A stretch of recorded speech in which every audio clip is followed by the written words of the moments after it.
Personally, I prefer to practice with the ya or nya. It's much easier and it suits my voice much better. Another thing that you can try out is something that can remind of a vomiting noise, something like You can start with a basic mid false chord and perform it with that kind of vomiting onset, and then gradually do it higher and higher.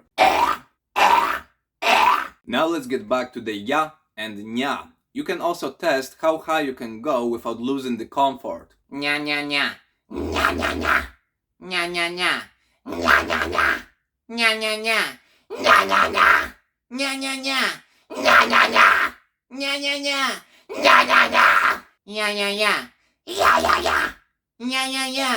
Ya ya ya. Ya ya ya. Ya ya ya. For me, that's the most comfortable range when it comes to the high-pitched false chord scream. If I need to get higher, I simply use the fry scream. Once the syllables are easy, you can start to practice with lyrics. It can be even syllable after syllable, word after word. You don't have to perform the whole line or verse or chorus or anything else.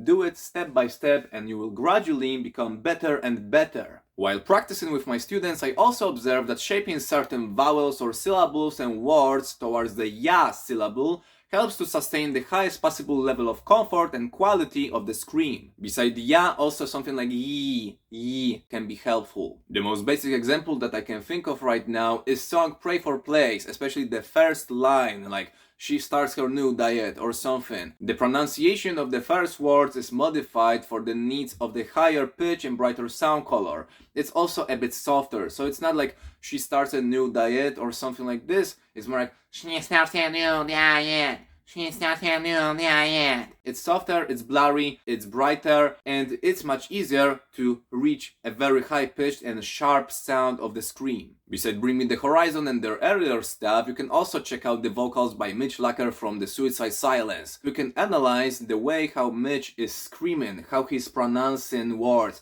how he's articulating different vowels, syllables, how he's shaping them, because he was really good at it, and it helped him very much to reach those high-pitched, piercing screams. Summing up, what will help you to unlock your high-pitched false chord is using the twang and a smile. The second thing is a slightly higher pitch of your voice, but avoid trying too hard and squeezing the high-pitched sounds through your constricted larynx.